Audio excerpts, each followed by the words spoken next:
Shalom, selamat pagi jemaat yang dikasihi oleh Tuhan Yesus. Tidak terasa kita sudah memasuki bulan terakhir di tahun 2020. Kita saat ini ada semua hanya karena anugerah Tuhan. Baik, kita akan memasuki ibadah kita ambil saat teduh sejenak.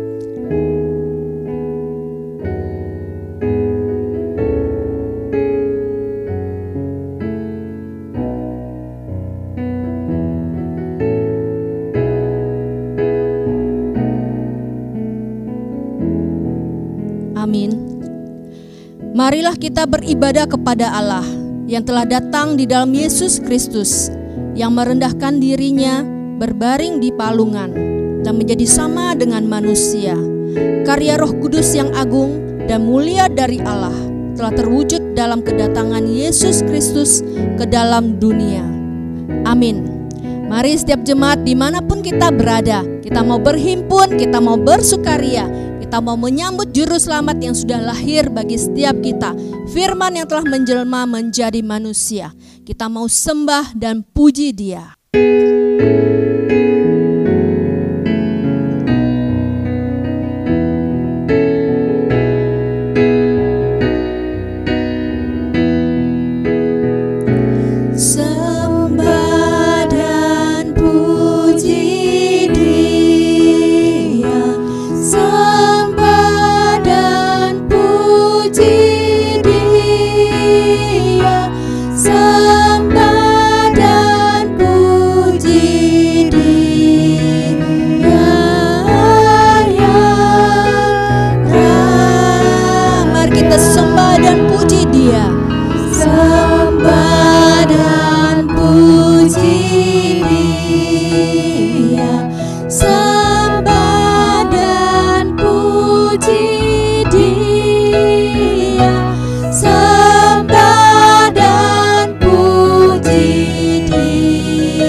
Mari kita berdoa.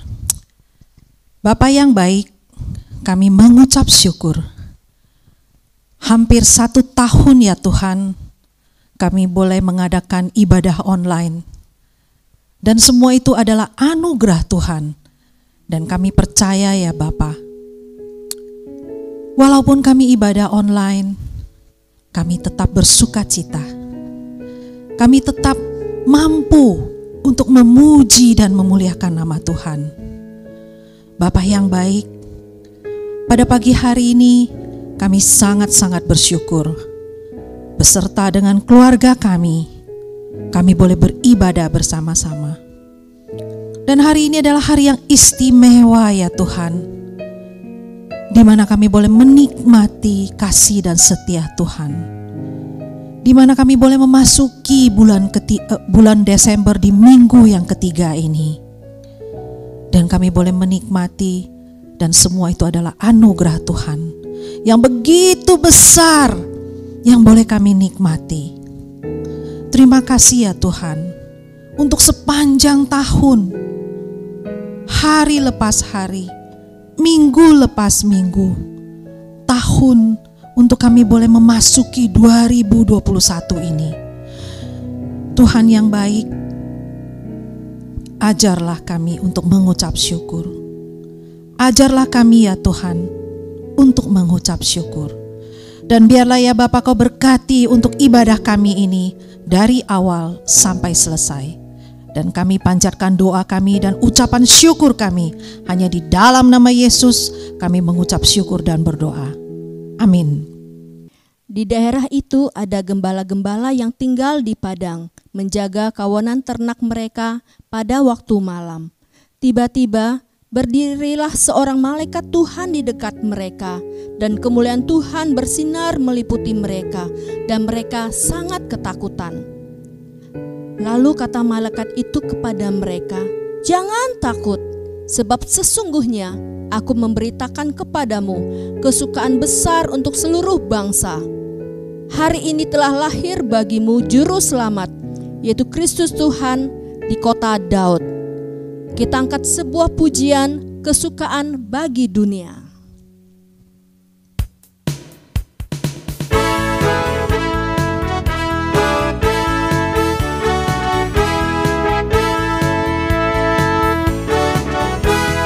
Kesukaan bagi dunia, penebus datanglah, beri hatimu kepadanya, bersama nyanyilah, bersama nyanyilah, bersama nyanyilah.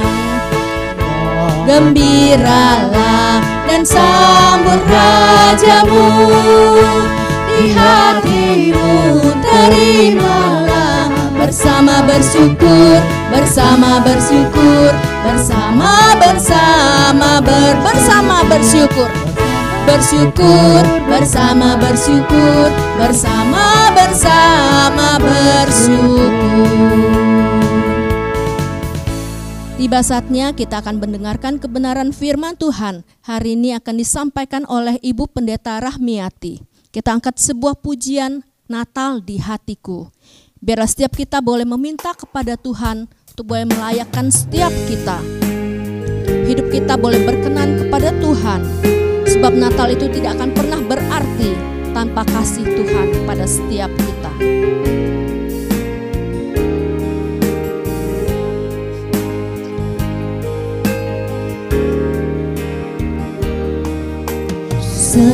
Seperti palungan, layakkanlah hatiku menyambutmu Tuhan. Seperti emas kemenyan dan biar hidupku berkenan padamu. Seperti palungan, seperti palungan, layakkanlah hatiku menyambutmu Tuhan. Seperti emas kemenyan dan biar hidupku berkenan padamu. Sebab Natal tak akan berarti tanpa kasih-Mu. Lahir di hatiku hanya bersamamu, Yesus, ku rasakan selalu. Indahnya Natal di hatiku. Kita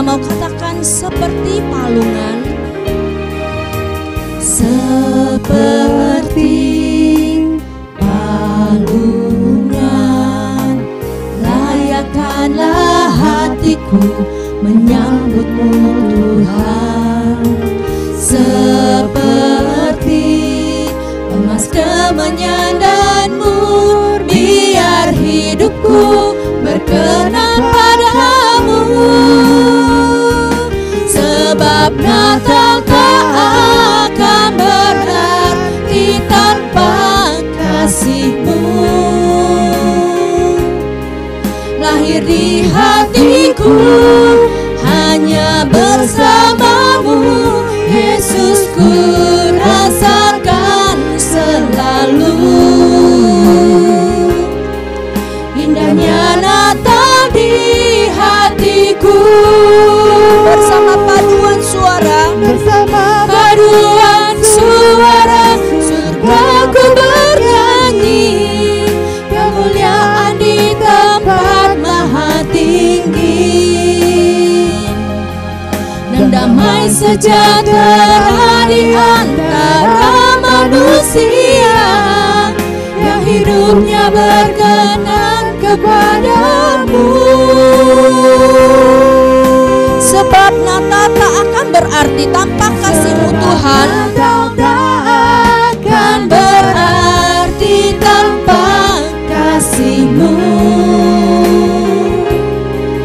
Lahir di hatiku hanya bersamamu, Yesus, ku rasakan selalu. Indahnya Natal di hatiku, indahnya Natal di hatiku, indahnya Natal di hatiku. Sekali lagi kita mau katakan indahnya Natal di hatiku, Natal di hatiku.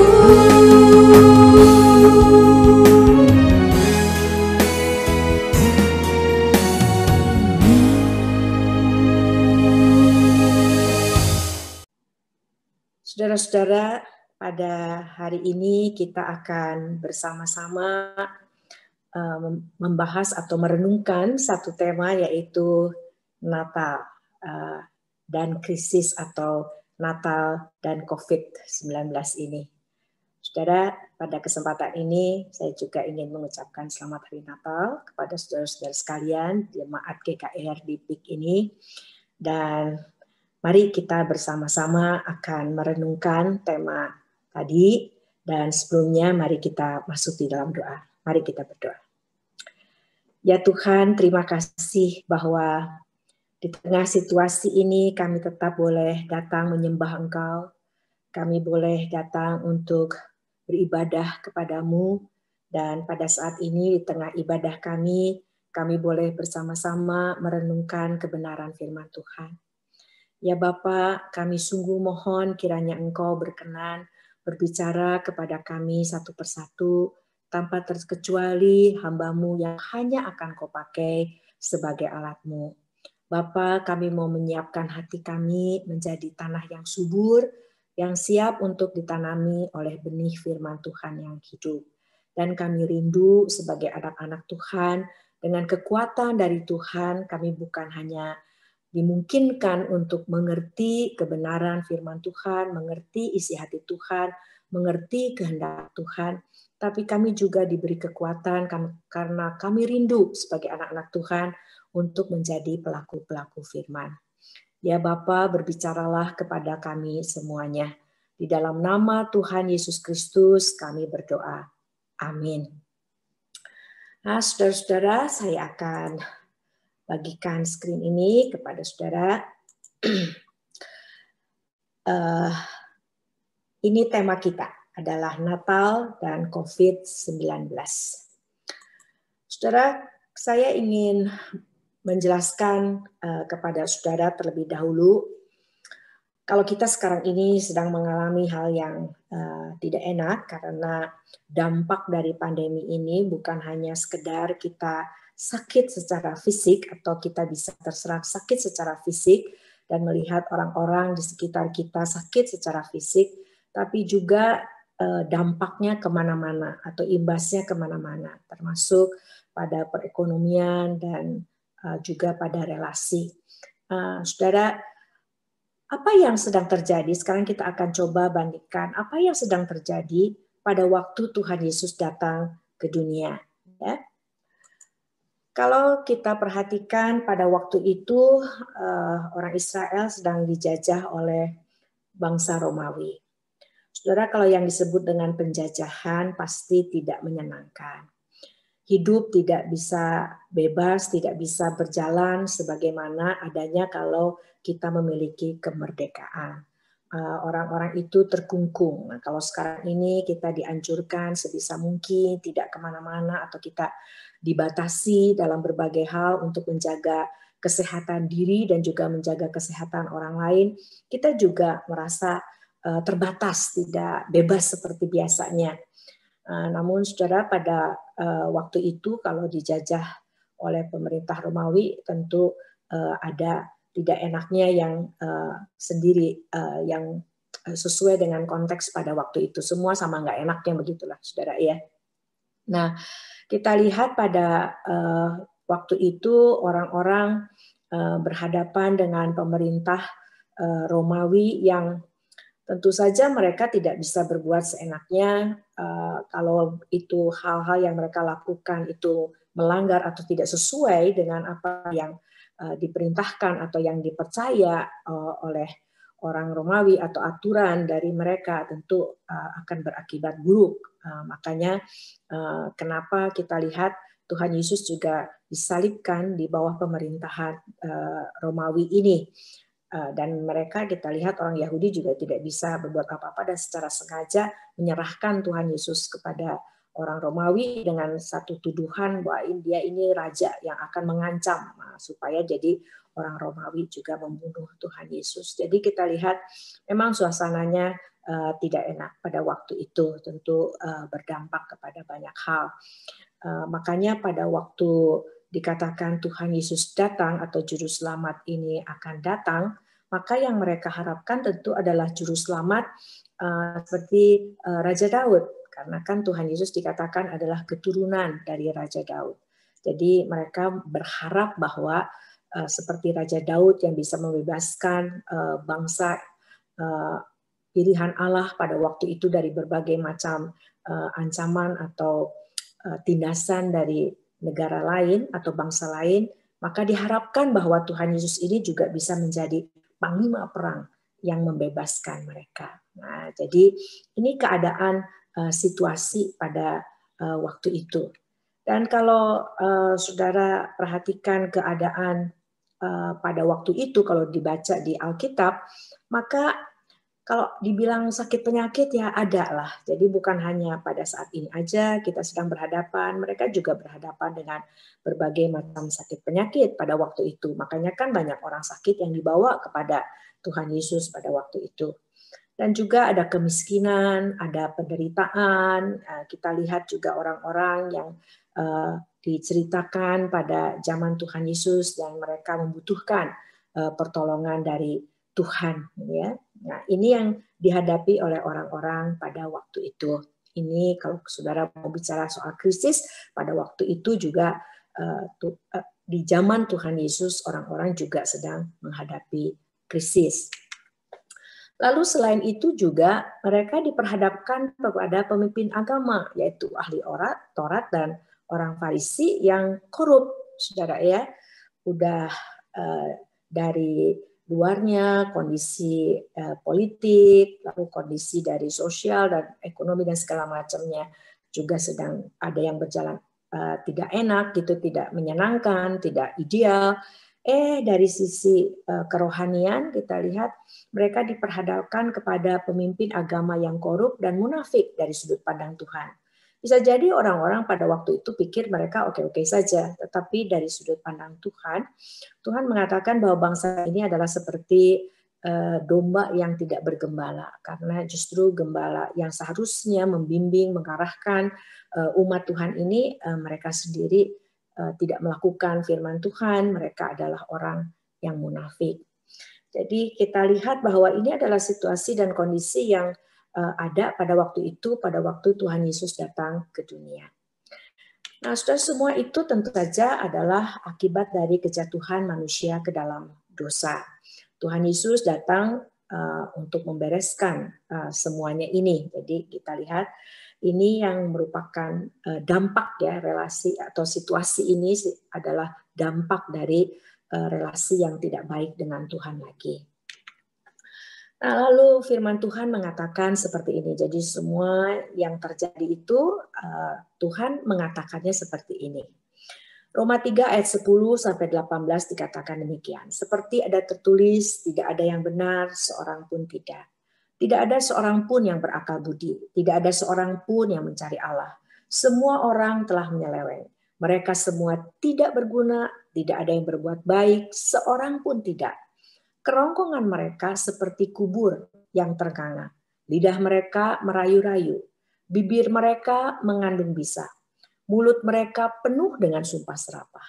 Kaki mereka cepat untuk menumpahkan darah. Keruntuhan dan kebinasaan mereka tinggalkan di jalan mereka. Dan jalan damai tidak mereka kenal. Rasa takut kepada Allah tidak ada pada orang itu. Saudara, dari semua yang terjadi, yang sedang terjadi di dunia ini, lalu Roma 3 ayat 10 sampai 18 ini menyimpulkannya seperti ini. Tentu sebenarnya kita mengharapkannya bahwa firman Tuhan akan mengatakan, wah ini dunia ini berantakan nih, ya, aduh ekonomi hancur, aduh banyak sakit penyakit, ya, lalu orang-orang hidup tidak nyaman di dunia ini.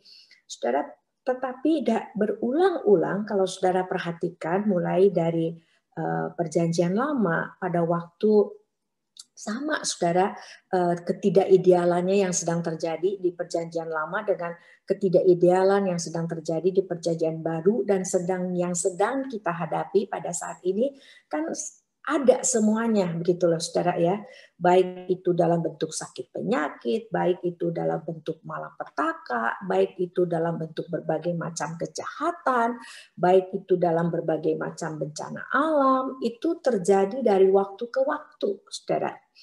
Tapi yang menjadi sorotan Tuhan dari waktu ke waktu di tengah semua itu terjadi adalah bahwa yang Tuhan lihat adalah ini domba yang tidak bergembala. Perhatikan saudara, fokusnya adalah di dalam di segi kerohanian manusia, di dalam segi relasi manusia dengan Tuhan. Sebagai domba yang seharusnya digembalakan untuk tetap memiliki relasi atau membawa mereka kepada relasi yang benar dengan Tuhan, itu tidak terjadi karena yang menyebut dirinya nabi, ada nabi palsu, yang menyebut dirinya imam, ada imam yang munafik, yang menyebut dirinya pemimpin agama, mereka cuma mengajarkan tapi tidak melakukan, dan mereka juga tidak terlalu peduli kepada orang-orang kerohanian orang-orang ini. Jadi Tuhan mengatakan ini seperti domba yang tidak bergembala, dan Tuhan berbelas kasihan. Jadi itu fokus Tuhan. Dan sekarang di perjanjian baru sama saudara. Tuhan membicarakannya, yang menjadi perhatian Tuhan adalah ini orang nggak ada benar satupun enggak.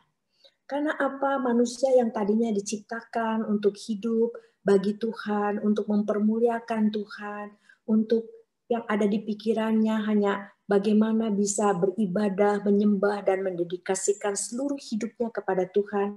Setelah jatuh ke dalam dosa, maka fokusnya adalah menjadi kepada diri mereka. Dan bagaimana membuat hidup ini nyaman buat dia. Dan bagaimana saya menjadi tuan atas segala sesuatu atau siapapun juga di dalam hidup ini. Dan semuanya sudah menjadi berantakan. Itu yang, lihat saudara, kita itu menganggap ada semua berantakan pada saat kesehatan tidak beres, lalu perekonomian tidak beres, politik tidak beres, sosial tidak beres, semua ada bencana dan segala macam, kita akan menganggap, aduh semuanya berantakan, semua nggak benar, semuanya tidak nyaman, begitu ya, semuanya udah nggak cocok lagi deh, semuanya nyeleweng dari apa yang sebenarnya. Tapi dari sudut pandang Tuhan, pada waktu Tuhan mengatakan tidak ada yang benar, seorang pun tidak, bagi Tuhan, aduh ini semua nggak beres nih, itu adalah pada saat kita ini tidak hidup sesuai dengan tujuan Tuhan menciptakan kita. Kita ini tidak hidup sesuai dengan kehendak Tuhan, di mana Tuhan mengatakan semua telah menyeleweng. mereka semua tidak berguna dan tidak ada yang berbuat baik, baik menurut Tuhan, bukan baik menurut manusia.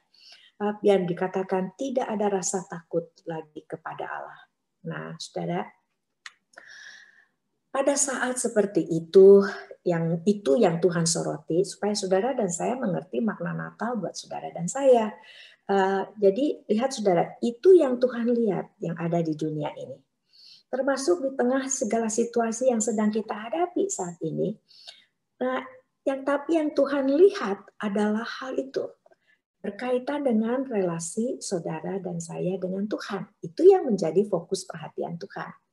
Makanya kita lihat di Yohanes 3 ayat 16, pada waktu berbicara tentang kehadiran Tuhan Yesus ke dalam dunia ini, yang dikatakan adalah seperti ini. Karena begitu besar kasih Allah akan dunia ini, sehingga ia telah mengaruniakan anaknya yang tunggal, supaya setiap orang yang percaya kepadanya tidak binasa, melainkan beroleh hidup yang kekal. Lihat saudara, di sini tidak dibicarakan begini. Karena begitu besar kasih Allah akan dunia ini. Tentu yang kita harapkan adalah sehingga Tuhan menghilangkan semua sakit penyakit. Sehingga Tuhan menghindarkan kita dari semua hal secara politik yang tidak benar. Sehingga Tuhan menghindarkan kita dari segala sesuatu yang tidak enak, yang akibat dari hal yang sifatnya yang berkaitan dengan ekonomi. Pokoknya karena begitu besar kasih Allah akan dunia ini. Seharusnya yang kita mau dengar adalah Tuhan membebaskan saya dari segala ketidakidealan di dalam dunia ini dan membuat saya nyaman kembali untuk meneruskan hidup di dalam dunia ini. Nah, tapi kenyataannya bunyinya nggak begitu, saudara. Karena ini lihat nggak, saudara, ini nyambung dengan apa yang menjadi perhatian Tuhan. Nah, di sini dikatakan sehingga ia telah mengaruniakan anaknya yang tunggal. Saudara dan saya yang telah jatuh ke dalam dosa, dan pada saat kita di dalam keberdosaan kita, itu kan kita tuh berontak kepada Allah. Kita itu tidak mau Allah menjadi Tuhan kita. Saya mau menjadi Tuhan dalam hidup ini. Dan kalaupun saya mau Allah yang bisa diatur sama saya, tapi Tuannya tetap saya, gitu ya. Nah, kalau sampai ayat ini dibiarkan kepada kita untuk kita yang isi sendiri, maksudnya begini, ya, saudara. Karena begitu besar kasih Allah akan dunia ini. Lalu setelah koma ini nggak diterusin sama Tuhan, titik-titik, silahkan saudara isi sendiri. Apa yang saudara mau Tuhan lakukan buat saudara? Saudara, kita yang kalau dengan natur keberdosaan kita, dengan fokusnya hanyalah supaya hidup saya ini enak, nyaman, maka kita tidak akan mengisinya dengan Tuhan Yesus datang ke dunia untuk supaya saudara dan saya dipulihkan relasi dengan Allah dari sekarang dan sampai selama-lamanya.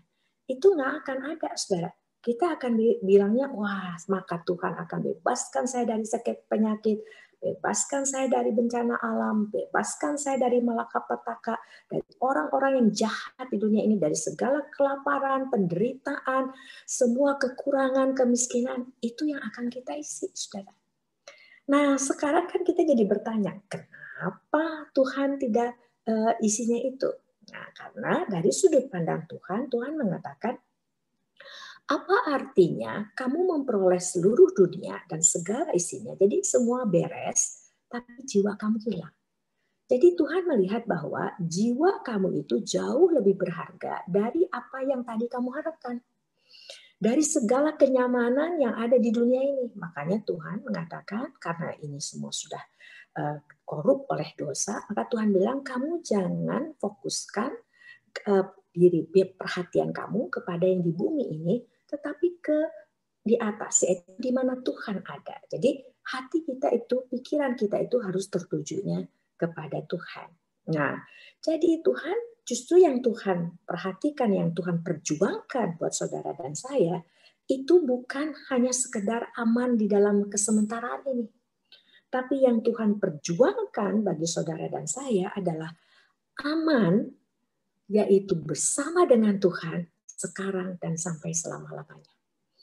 Nah, itu yang Tuhan perjuangkan. Maka di sini katakan sehingga ia telah mengaruniakan anaknya yang tunggal, supaya setiap orang yang percaya kepadanya tidak binasa, melainkan beroleh hidup yang kekal. Saudara, itu yang Tuhan anugerahkan kepada saudara dan saya. Itu adalah Natal yang Tuhan persembahkan. Jadi, saudara, seharusnya kalau saya tanya apa artinya untuk saya Yohanes 3 ayat 16 itu, seharusnya saudara dan saya tidak melihat lagi seperti ini. Tidak melihat bahwa kalau saya tidak punya semuanya ini, maka itu adalah krisis. Itu adalah berarti hidup saya ini ancur-ancuran lah istilahnya gitu ya. Bahwa saya betul-betul celaka lah hidup ini pada saat saya tidak memiliki harta, kesehatan, kebahagiaan, kesuksesan, maka bagi saya hidup ini sudahlah ancur-ancuran tanpa pengharapan.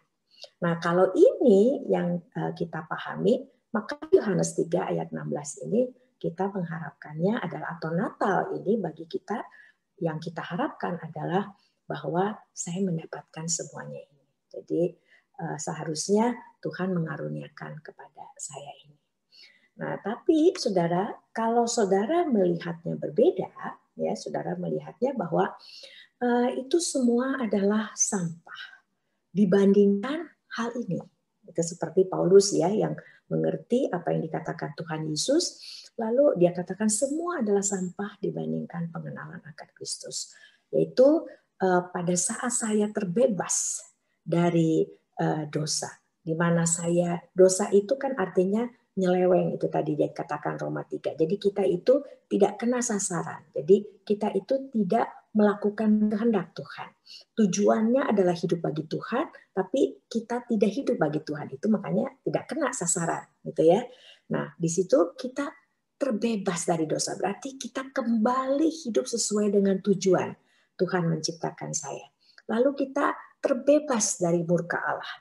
Kita betul-betul pulih dan kita sekarang bukan orang yang dimurkai, tetapi adalah orang kudus. Itu sebutan orang yang telah dipulihkan di dalam karya penebusan Tuhan Yesus Kristus. Kudus itu artinya saya ini dikhususkan untuk Tuhan, dan lalu saya juga mengelola hidup saya ini dikhususkan hanya untuk menyenangkan Tuhan. Sehingga kehidupan saya di dalam Kristus yang sangat berarti buat saya adalah di mana dikatakan di Matius 5 ayat 16, demikianlah hendaknya terangmu bercahaya di depan orang, supaya mereka melihat perbuatanmu yang baik dan memuliakan Bapamu yang di surga. Lihat ini saudara, kalau hal ini merupakan bagi saudara adalah segala-galanya, kalau saya bisa hidup seperti ini, maka berarti krisis dalam hidup saya sudah berhenti. Kalau saya bisa hidup seperti ini, maka hidup saya ini sudah beres. Maka saya hidup dengan penuh damai sejahtera, saya hidup dengan penuh sukacita, saya hidup dengan penuh kepuasan. Nah, lihat nggak saudara? Berbeda dengan yang tadi. Kalau yang tadi mengatakan, kalau saya punya semua ini, yaitu kekayaan, kesehatan, kebahagiaan, kesuksesan, udah deh, saya udah dapat semuanya, saya puas, saya penuh sukacita. Maka Natal tidak berarti apa-apa bagi saudara dan saya.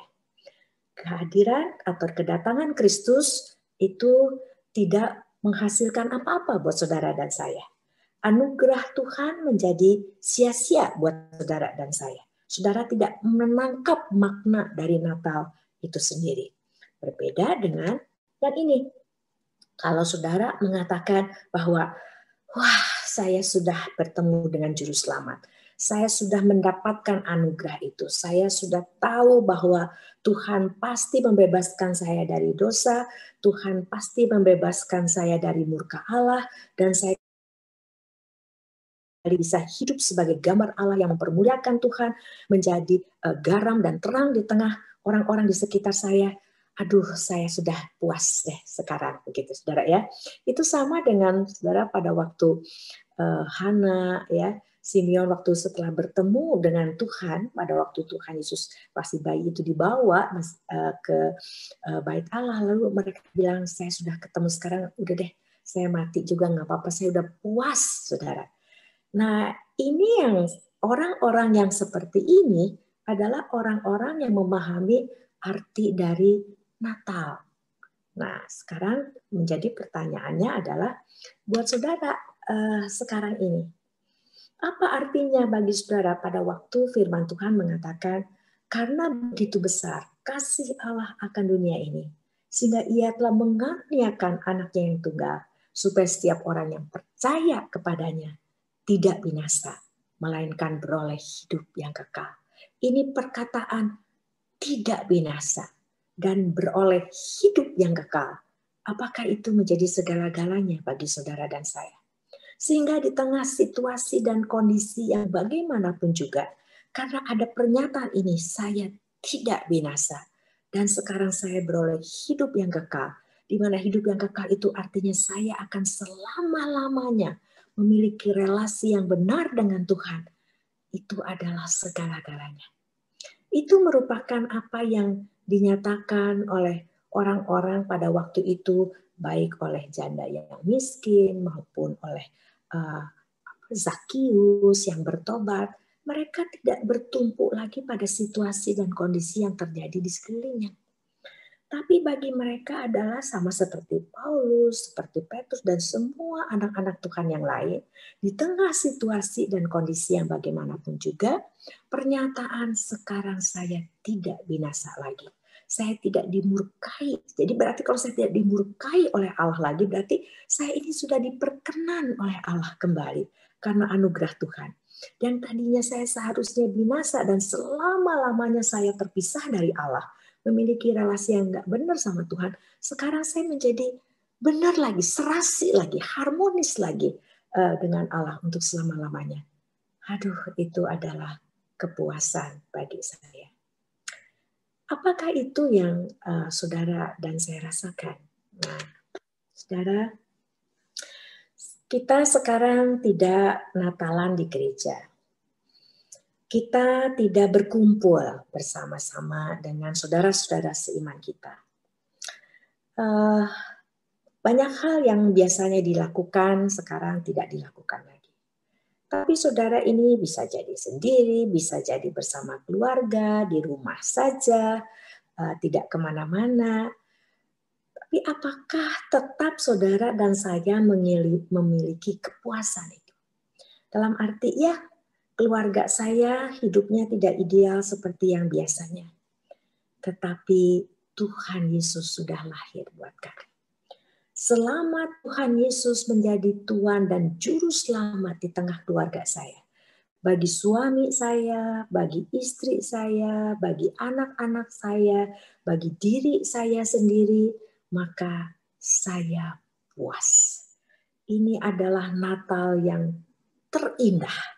Ini adalah Natal yang sangat indah, di mana kami sebagai keluarga dan saya sebagai pribadi bisa datang kepada Tuhan karena Tuhan sudah datang ke dalam dunia ini.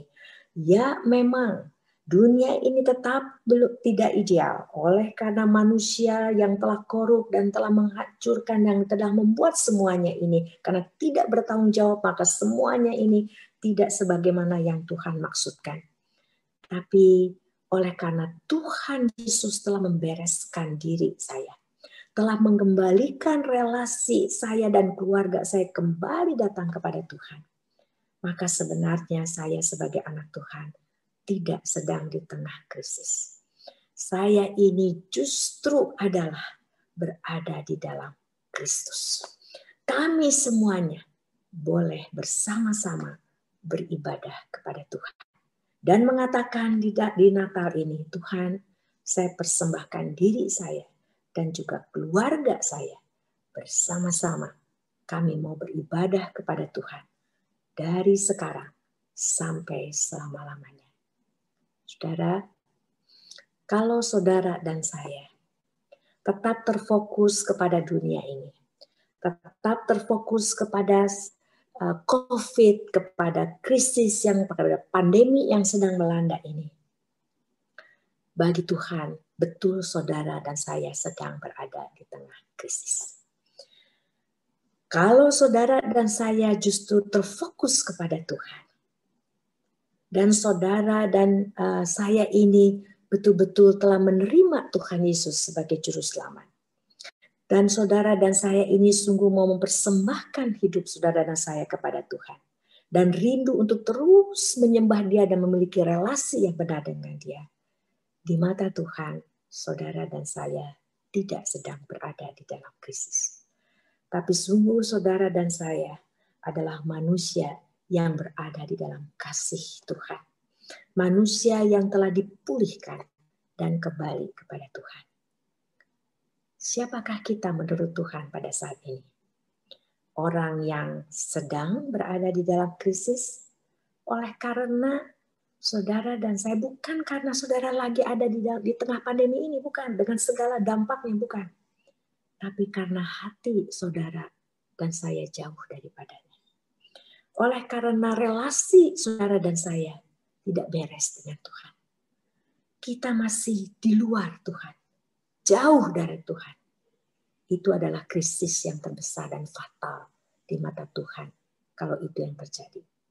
Tetapi kalau saudara dan saya, walaupun di tengah situasi yang tidak ideal ataupun di tengah situasi yang ideal, poinnya adalah bukan situasi dan kondisi, tapi kalau hati saudara sudah melekat kepada Tuhan, relasi saudara sudah benar dengan Tuhan, dan saudara pada saat ini datang di Natal ini bersama dengan keluarga menyembah Tuhan, di mata Tuhan saudara bukan sedang ada di tengah krisis, tapi di mata Tuhan saudara adalah orang-orang seperti khotbah Tuhan Yesus di bukit, orang-orang yang berbahagia, memiliki kebahagiaan yang sejati, karena berdasarkan kepada relasi dengan Tuhan yang dikatakan di dalam Roma pasal 8, tidak ada siapa dan apapun juga yang akan bisa memisahkan kita lagi dari kasih Allah. Bagaimana dengan saudara-saudara pada saat ini? Apakah kita akan tetap membiarkan diri kita dicengkram oleh situasi dan kondisi yang ada sekarang ini, dan membiarkan hati saya ini jauh dari Tuhan?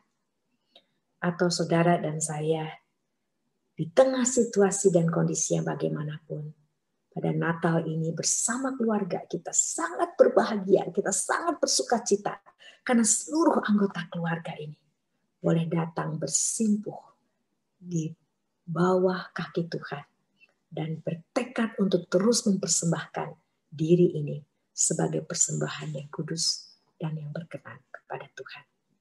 Mari kita berdoa. Ya Tuhan, terima kasih bahwa Tuhan tahu yang paling penting dalam hidup kami ini. Bahwa yang kami butuhkan adalah Tuhan, bukan dunia ini. Bukan kenyamanan dari dunia ini.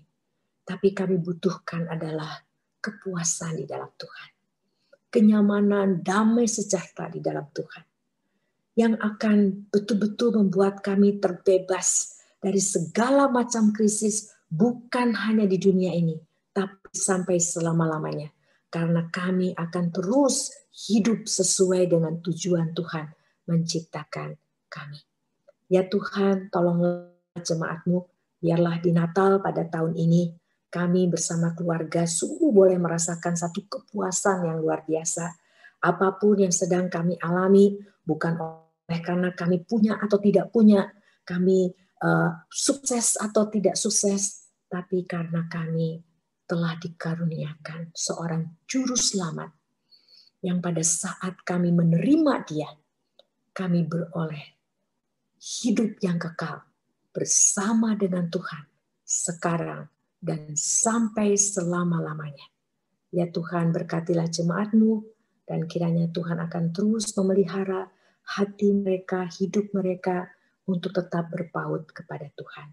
Di dalam nama Tuhan Yesus Kristus, Juru Selamat kami yang hidup, kami berdoa. Amin. Kita akan mendengarkan persembahan pujian dari paduan suara GKR PIK. Dan setelah itu kita juga akan menyaksikan permainan angklung dari anak-anak sekolah minggu.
Shalom Bapak Ibu Saudara, kita bersyukur kita boleh merayakan Natal bersama di tahun 2020 ini, semua karena anugerah dan kebaikan Tuhan.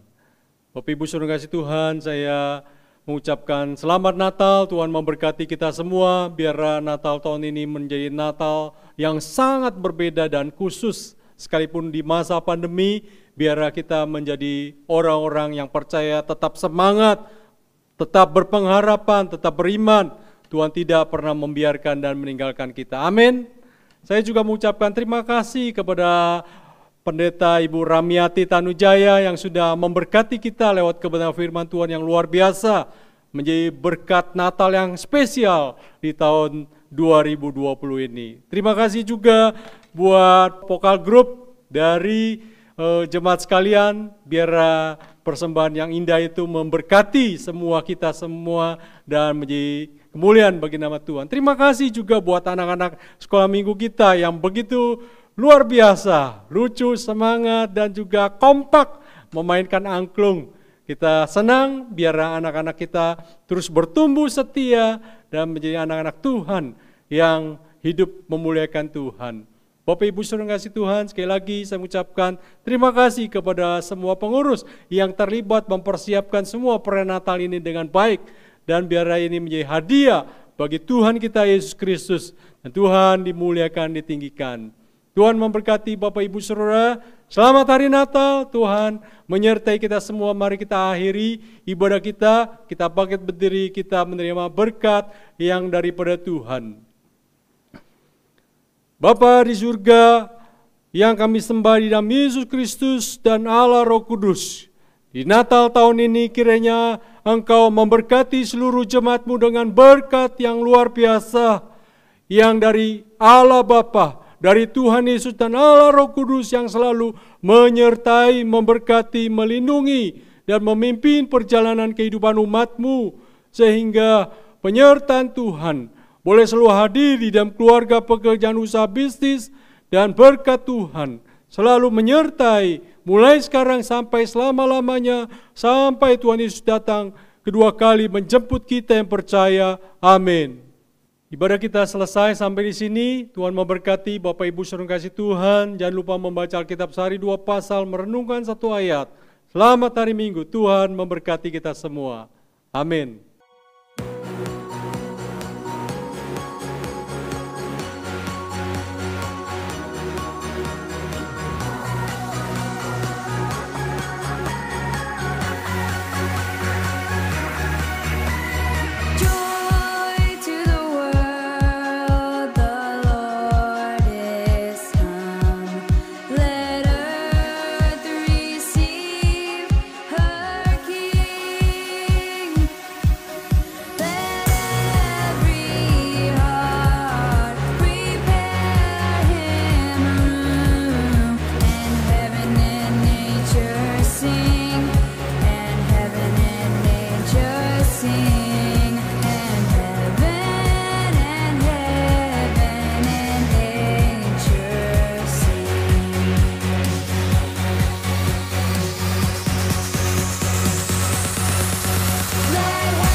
Let